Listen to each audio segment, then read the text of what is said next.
Welcome back, ladies and gentlemen, to the Alt Kings podcast. I'm your host, Tate, and today I have the pleasure of speaking with none other than Hashmaster, also known as Unspoken Contingency, an artist, a storyteller on Hedera. How you doing today, Hashmaster?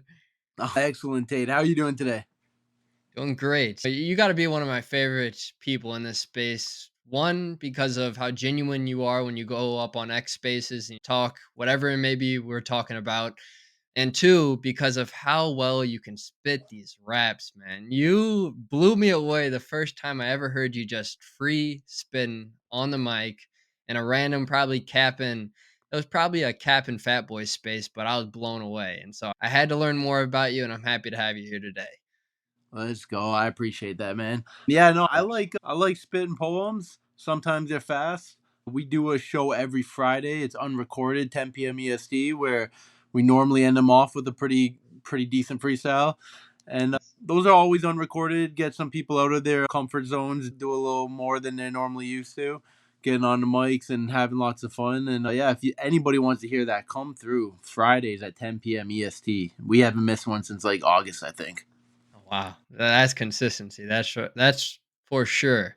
I'd love to get personal with you now. Can you tell me about the pivotal moment in your career as an artist and storyteller that shaped your artistic journey on Hedera?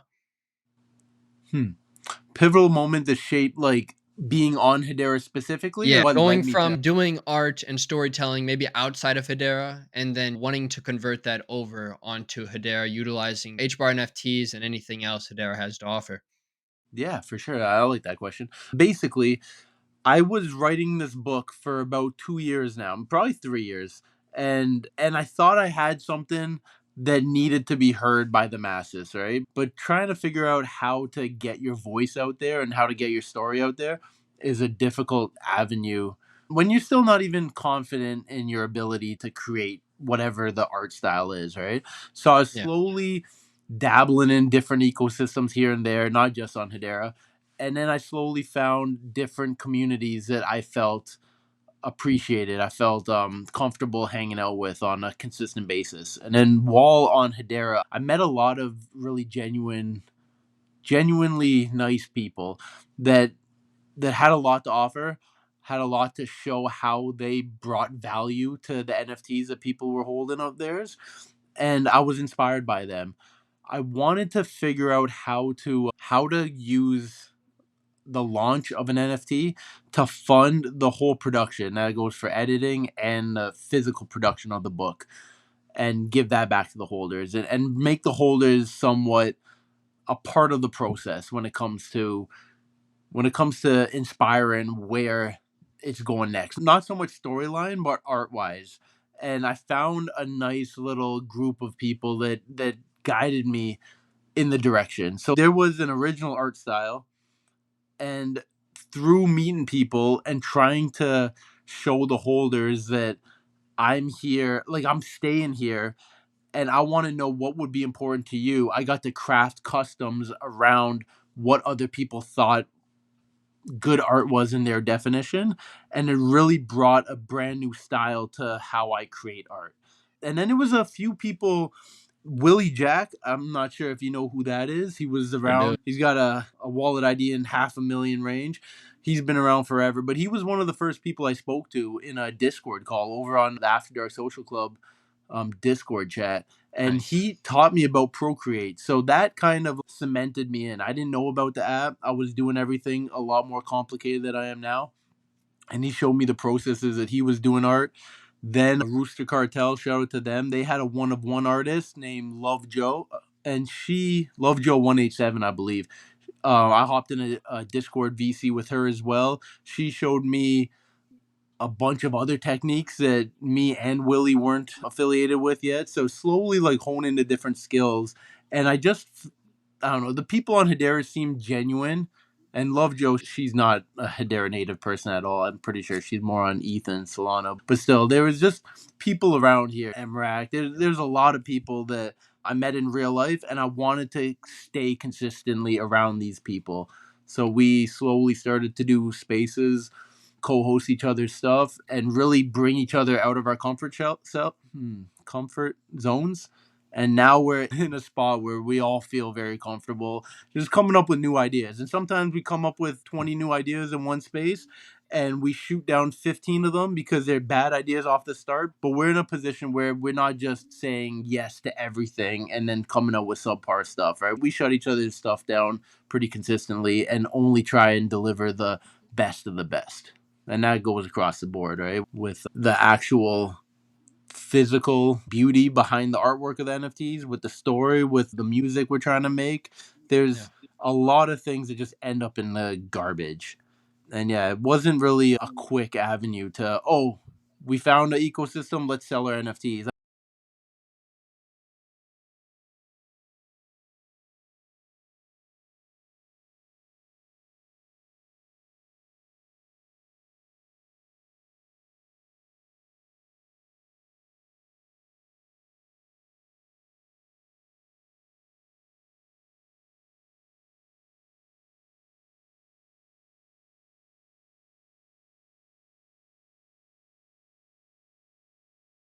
I don't know if you know this. I Back when Sentient, they were called Sentient at the time. They weren't Centex, right? They were Yeah. doing their there wasn't even the flower punk mints yet, not even the first drop of those. That's when I applied to do my launch with them. And that's when I was studying from a lot of other people in the ecosystem of like how to do this the correct way, how to not That was rush into. early. Yeah, it was a long time. And then I made them wait like probably 7, 8 months. It was the next year by the time I actually launched anything through them. They actually closed my ticket. I made them wait so long. So and all that to sell 100 NFTs. And it was a good time. In the middle of a bear market, you can't try and pull too much liquidity out of the ecosystem. But we have a nice little solid foundation of where we're going to be pulling towards the editing. And basically, after this next drop, we should have all of the money situated for giving out the physical copies to all the custom holders eventually. Nice. That's very Yeah. exciting, especially getting to the physical realm, going straight from digital, Web3, NFTs, anything in particular like that. Anything online, I gotta say. But I want to highlight the point that you made when it came to connecting with people, regardless of the ecosystem or cryptocurrency network that they may be residing on or home to majority of the time. It's nice to see collaboration and creative thinking because most entrepreneurs and artists, like you mentioned, you have all these ideas, but maybe 5, 10, 15% of them are actually quality, real working products that could be a viable product down the road. And the other 80, 85% of them are thrown in the trash and discarded. But you have to have those processes and you have to have those, not necessarily trials and tribulations, but trial and error. You have to figure out what's right. You have to take the constructive criticism and you have to just simply learn and see what your audience would like and what's actually best for yourself financially and overall for the greater good of whatever project or creation you're trying to build. It just takes time to figure out what's right. And through that just comes creative thinking to an absurd amount. And through that creative thinking, you really get to figure out what's going to work for me, what's my community going to want. And it really clears all of the fog in the air when you're just picking out all these different options. We could do this, that, and that, but what's going to fit me best? And you find that through just simply experimentation, I got to say. And it's nice to see that again, though, from your own personal story, because I guess myself as well, not necessarily being an artist, but being more of an entrepreneur. I've tried so many different ways of trying to start a business and so many different markets. Majority of those typically either I give up on them because I'm not passionate about it, or I decide to do something else because I see more potential in it. But you have to at least try to know whether or not it's for you. And like I've already said a couple times, it's nice to see. I'd love to start talking more about your story. If you don't mind just giving the listeners at home tuning in a brief understanding of this story that you're building. Soon, like you've mentioned, we'll have books, physical books as well. So, yeah, maybe just start out with maybe reading off whatever it might be on the back of the cover or just off the top of the dome. Yeah, I don't have anything to read in front of me. I didn't grab a whole lot of All good. paperwork for No this worries on interview. that. No, it's okay. I can give a quick little synopsis of what's going on in the realm of the unspoken contingency for sure. There's a group of aliens, all right, and they scour the universe for different planets with all sorts of different usable materials, let's say. And Earth seems to have one that they're really interested in. And they just drop these other sort of aliens that turn out to be humans onto this planet to slowly mine the resources naturally. It's built into their brain that this resource is valuable. So they mine it and they stockpile it somewhere, and then eventually it's tracked in their systems. They show back up as just a routine maintenance. They show up on the planet. They extract the whatever the important material is. It's been nicely consolidated for them, and they move on. It's just a farm planet. That's all that the planet that we live on is, a farm to a different alien race that created us. And on this one specific adventure, something goes terribly wrong, and now they're stuck here, and it's not a big handful of them. There's, let's say, eight. There's eight aliens that are living on this planet with us temporarily, and the entire book takes place during that time frame. There's a lot of action to keep the Yeah. reader interested. All right, that's my favorite part, obviously.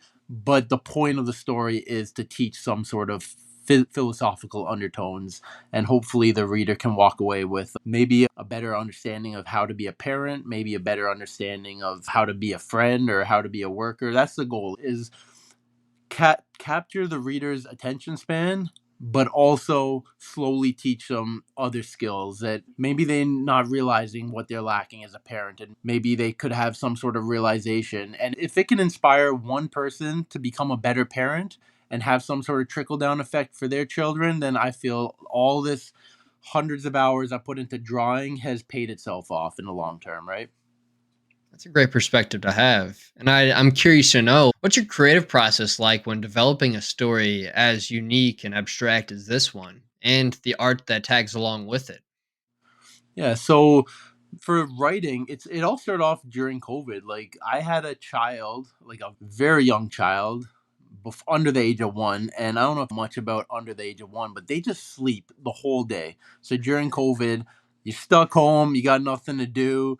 You can only work out for so long. You try not to wake up the baby. Next thing you know, I woke up with a story in my mind, and it just had to come out. It there was this there was creative flow state that I was just stuck in for months and months. And I was working like weird shift work, just trying to cover for emergencies and the bare minimum. But I was home a lot during that time, and I was on call. So there was a lot of like breaks and pauses, but then there was a lot of downtime as well. And something about this story, like I was fully immersed in this made up world in my brain. And I wrote down it was originally going to be three different books, and I was writing them all out. I was writing all three of them out. It was this weird intersecting woven pattern of stories. And then about 2 years into writing this, there was some sort of switch in my brain. Is okay, no, it will be better if I go this route. And now I'm in a position where I have all of this, let's call it a skeleton, from different points of view of different characters and different emotional states that they're living in, and it's all been condensed into one book. So there was a point where I needed to learn more about the writing process and understand what like common mistakes are and more complicated mistakes are. And now that I haven't actually released anything, I can go and completely gut the old story and rewrite the entire thing from a different perspective, and a much better understanding of how books are supposed to be relayed. There's a whole lot of just walking my dog, where I would in the past I'd be listening to music or a podcast or something, and now I walk around just thinking about a chapter, thinking about a very specific scene, and the words that people would say, the emotions people, and I would walk my entire dog just talking to myself, reliving the same story over and over again. People think I'm Nice. crazy or walking around with a Bluetooth on my, but there's nothing going on. It's just I'm in this book, I'm in the story, and I can't leave it. I'm trapped in it most of the time. And that's Some the people writing may process. think you're crazy. I think you're passionate. Yeah, for sure. I appreciate that. You need to be a little bit crazy to do something powerful, I believe. That's true. Not everybody who's successful wasn't there wasn't a time where they weren't partially crazy to the normal eye. With everything that you've done through COVID to curate everything we see today, there's got to be some sort of balance because we already see out there today. I'll have it linked down below.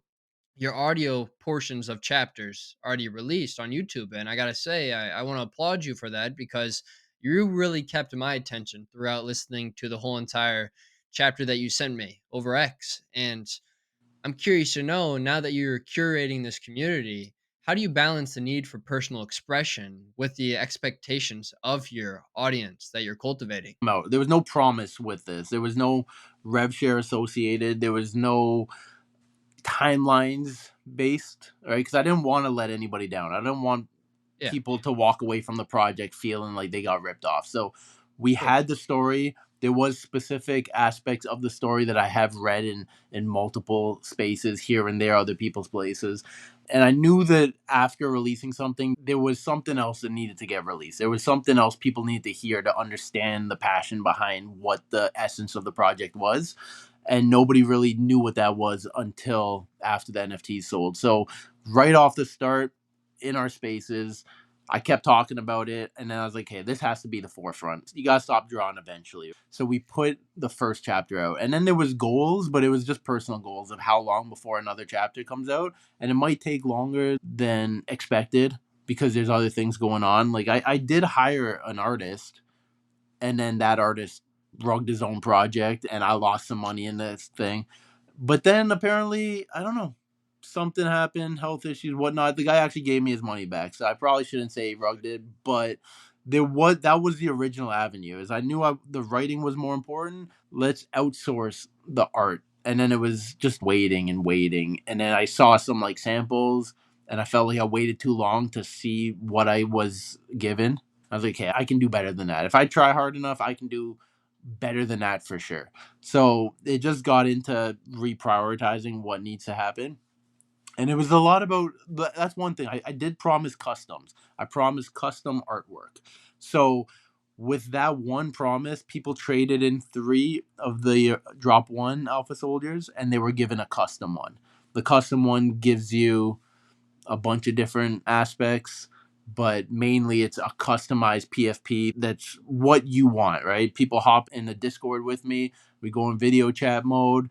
They get to see exactly what I'm working with on Procreate, right? We can take pictures of you and tattoo them onto the body parts, right? We can make the background however it is you want. We can do custom traits and everything. Make it really what it is that you want your perfect NFT. And I got that from that whole idea came from Cybernetic Hearts. Once upon a time ago, I had their OG pass, and that landed me a custom PFP where I gave him a docs picture of myself, and he made it look like I was one of the robots in the Heartland series, right? And it looks awesome. It's one of my favorite NFTs in my wallet. I'm obviously never gonna let it go. Yeah. But that inspired me. Okay, something about this NFT is more special than everything else in my wallet right now. I don't care about floor value. I don't care about rev share anymore. This thing is mine. It's nobody else's. And this was made for me. And that, like, the emotional attachment that I had to that NFT inspired me to just run with that idea.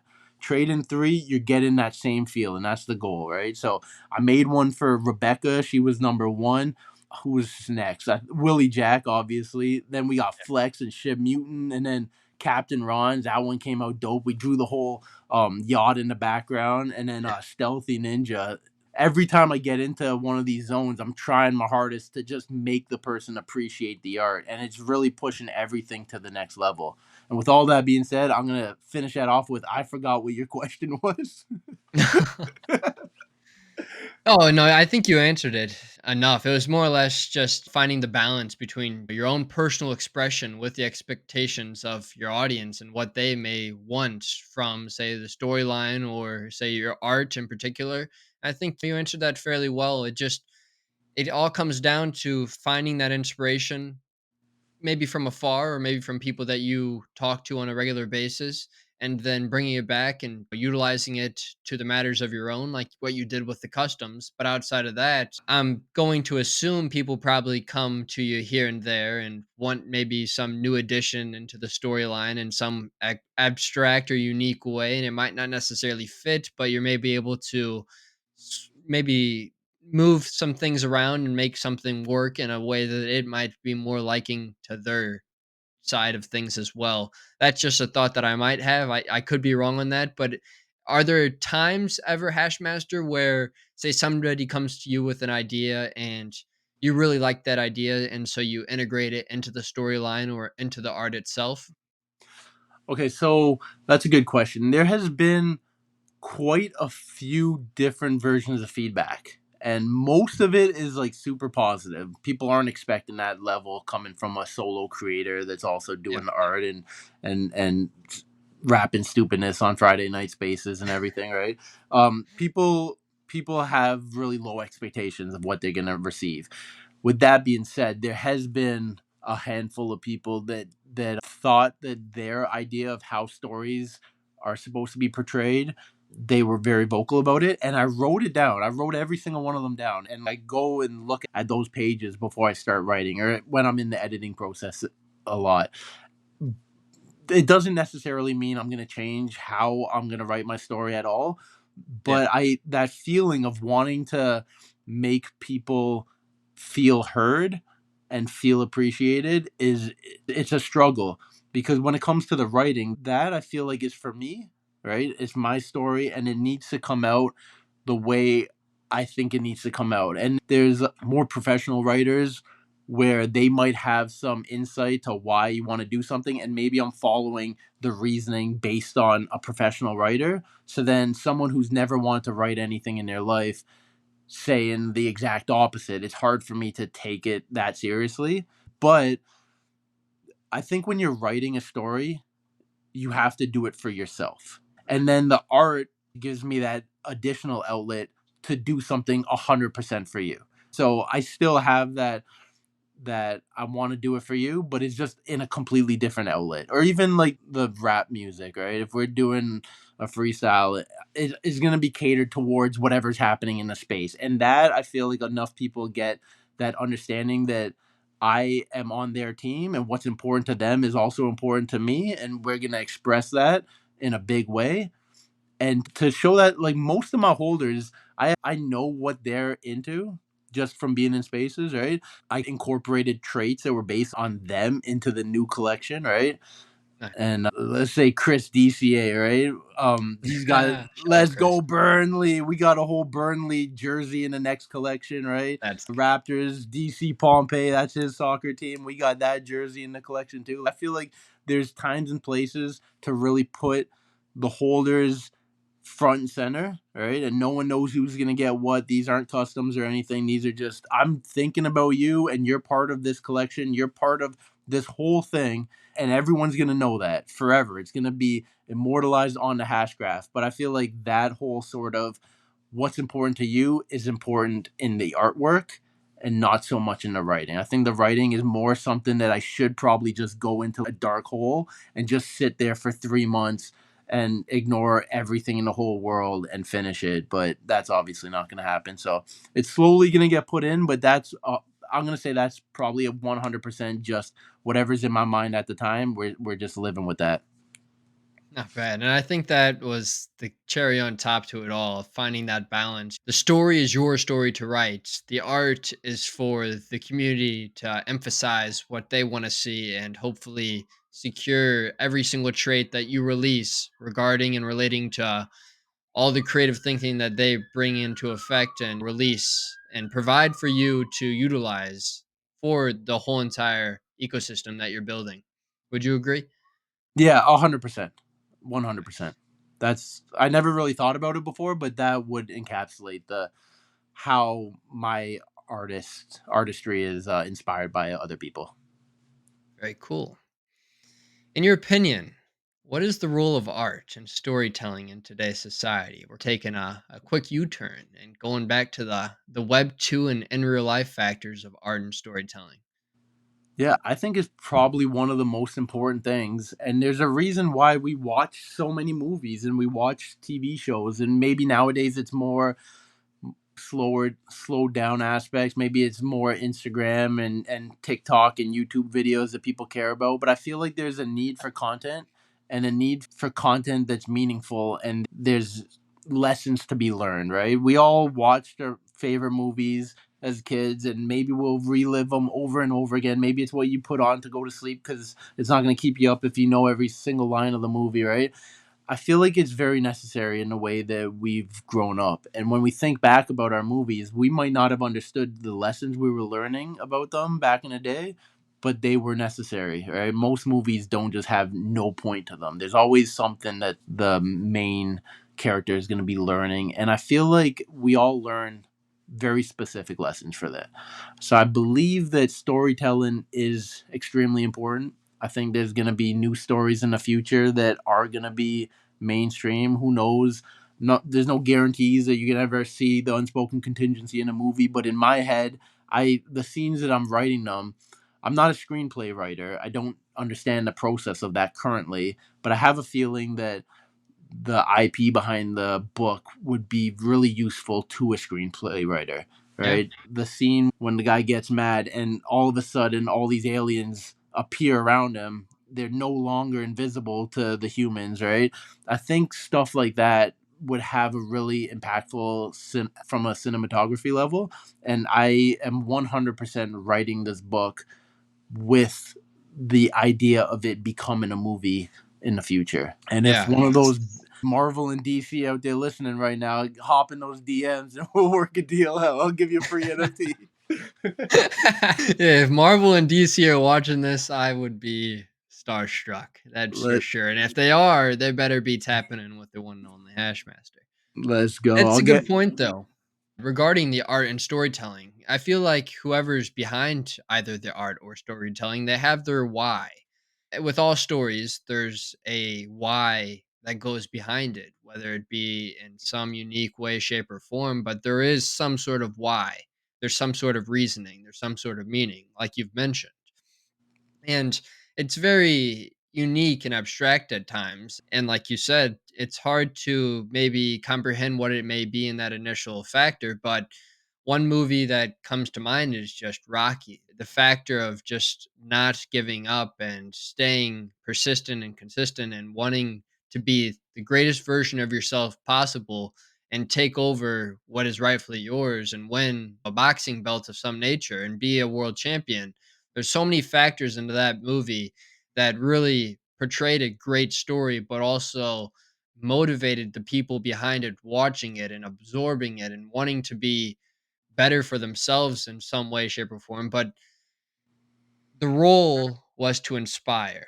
And I think it did a great job at that. But you can see inspiration flow outside of just that one specific movie and into so many other storytelling, story so many other stories and pieces of art across the globe. And it's just a unique topic to discuss, but there's so much meaning that just needs to be pulled out of it to really have a great grasp and understanding of what it is. yeah, That's just 100%. that's my thoughts. I'm just ranting for a second. Of I love it. I'm excited that you're vibing with the concept of what I'm talking about. I think course. it's gonna be important forever. We're never gonna not need stories, and it just depends on how important the lessons are. Um, Creates what stories continue to be passed down for generations, right? We keep Yeah, remaking lots of the same movies hundreds and hundreds of times, and it's some people think that it's lazy cinematography just trying to take more money from us, but I see a point for it. I see a need for it. There's lessons that need to be passed down to the generations, right? We don't have the grandmas telling stories anymore, and let's face it, no kid wants to watch a movie that they're gonna say is 1,000 years old if it was made in 2015. true. Very true. Now, outside of the release of an Unspoken Contingency movie and AMC's across the United States down the road, what can we expect to see from you, Hashmaster? That's a Coming good up question. this year, 2024. Okay, so I can guarantee you there's nothing in the movies 2024 for sure. Oh, yeah, That's the yeah. one promise you're getting from me. But this year there is going to be, okay, this month there was just an airdrop, what, 2 days ago on the 1st. So all holders will be getting a second airdrop on the 12th. That's going to be a, maybe we can even throw it into this video so you can see what it looks like. I don't know how that works, but I can it's throw gonna it in. it's gonna be a video of the creation process of the character up to where we are right now. And then I did some skills from the man, the one, the only Houdini. He showed me one of the tools that he uses. So I use my hand drawn character to greet you and give you somewhat of an invitation to the mint party. So both that, and that's gonna be airdrop, and then there will be a chapter release the same day. Both those are coming on the 12th. There's gonna be the actual mint is gonna be on the 19th. I'm very excited for that. And then sometime after that, also this month, there'll be a third and final airdrop. And so all of the original holders and the new holders will be receiving a new Hashnell, a little freebie.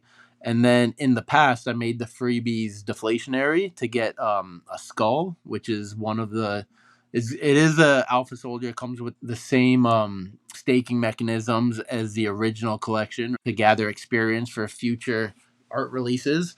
So I'm gonna do something similar like that. There's gonna be a mask involved with it. I'm very excited. And then the skulls currently, I'm still in possession of 9. Not all the freebies that showed up, but 64% of them, I believe, showed up.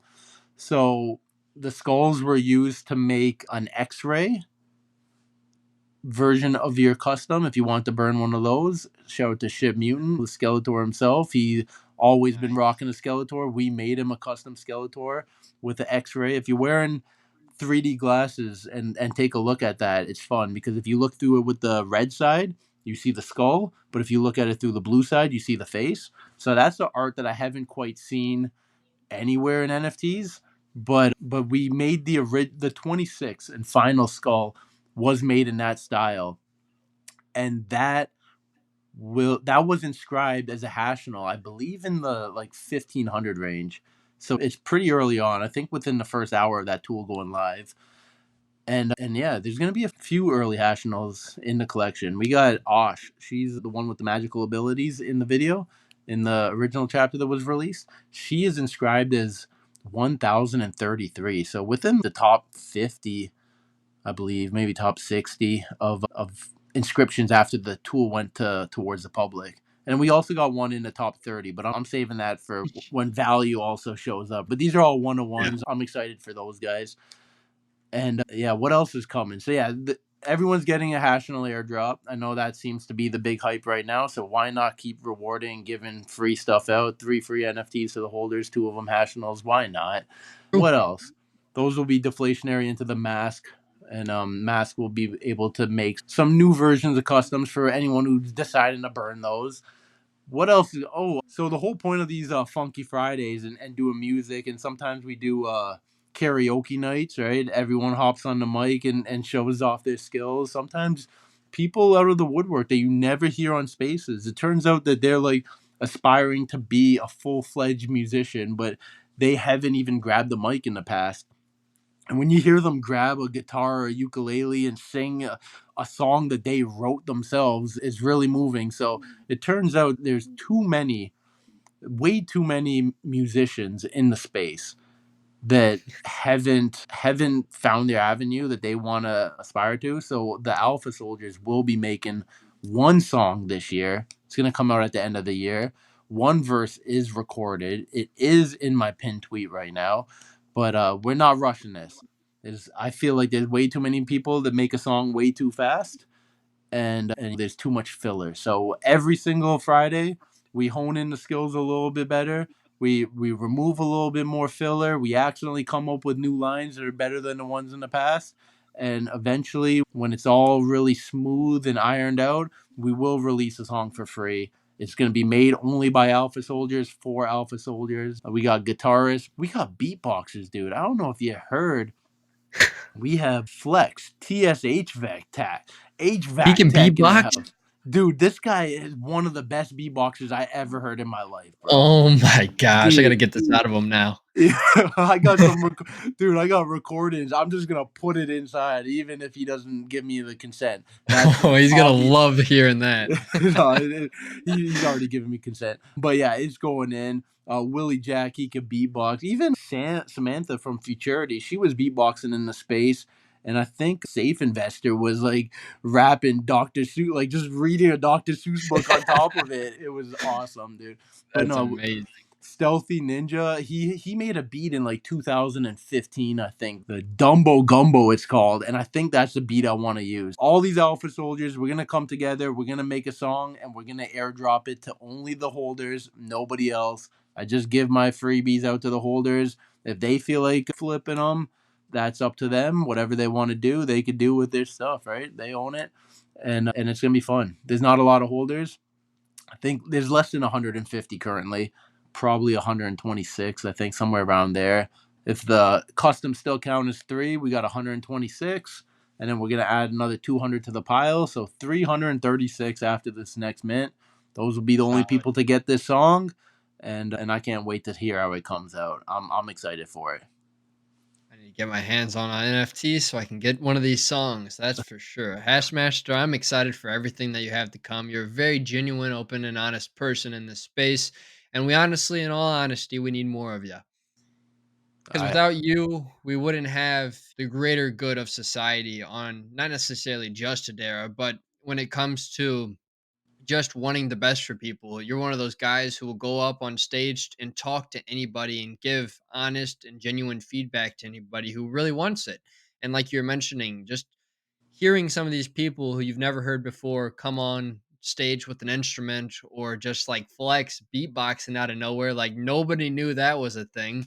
And it's just great to encourage them to hone in on their craft more and want to be better individuals for not only themselves but for everybody around them as well. Because hearing somebody do something creative and be like, wow, I've never heard that before, and applauding them for their work, it makes people feel good at the end of the day, from receiving the appreciation to giving the appreciation. And I think overall, you do a great job at doing everything in this space. And so I just want to say thank you for being who you are and providing to everybody around you and just showing up on a daily basis, because it's hard for a lot of people to do that. And if you're able to do it, it means the world, not only to me, but to everybody else out there. Yeah, man, I really appreciate that. Thank you. Yeah, it's Of not course. the easiest thing to show up as consistently as everyone else does, especially when you're trying to write. But Yeah. it's definitely important when people show up to the ecosystem. They want to hear people talking. They want to understand who the community members are. So thank you for all those people out there that are putting in the grind, doing the daily spaces, the weekend spaces. It's an incredible feat. Doing the YouTube videos. Thank you for putting a spotlight on Hedera specifically. I know the alt kings were branched across all of the different chains, and we all appreciate. I know that lots of your videos got tons and tons of views and eyes on Hedera. I was definitely watching them all, learning about the ecosystem through them. So there's a lot of people putting eyes on our specific little ecosystem in different ways, and we appreciate what you're doing as well. Thanks, Ash. With that being said, if you have any closing thoughts, feel free to drop them now. But all of your links will be linked down below. So, Hash, anything else you got? Yeah, you know what? Back to the secret artists. I just want to put a spotlight on these people, right?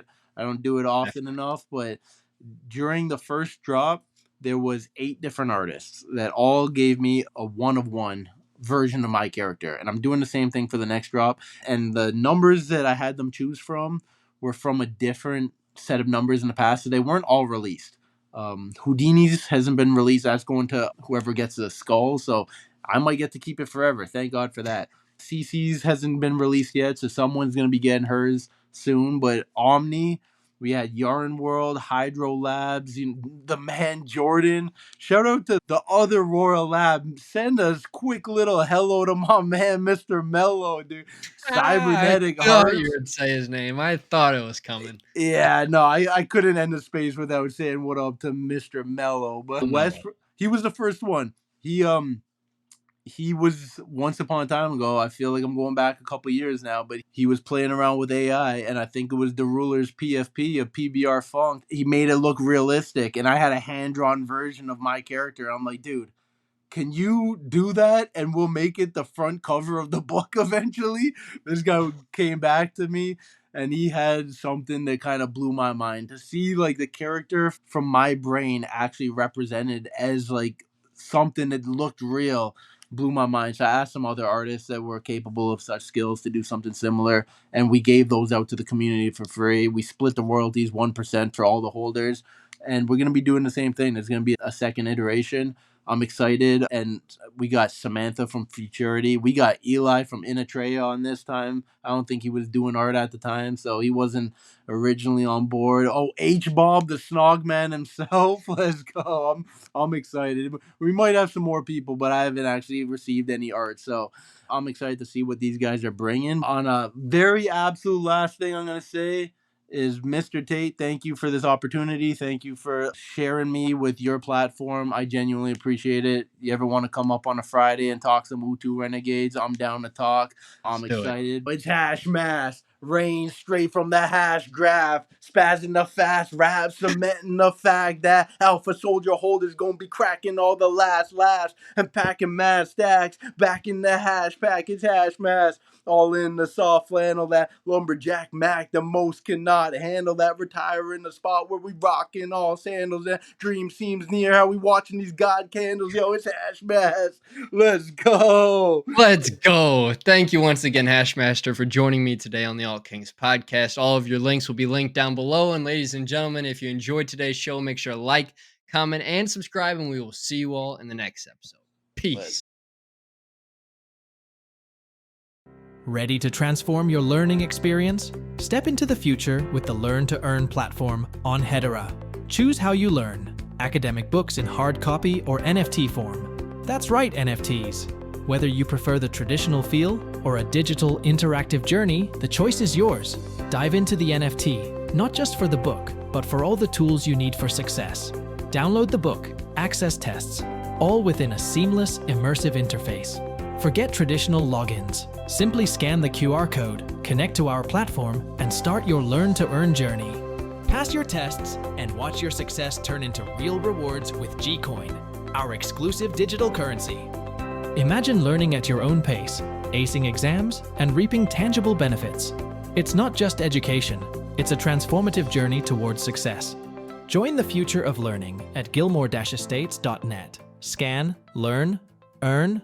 It's that simple, and it's revolutionary.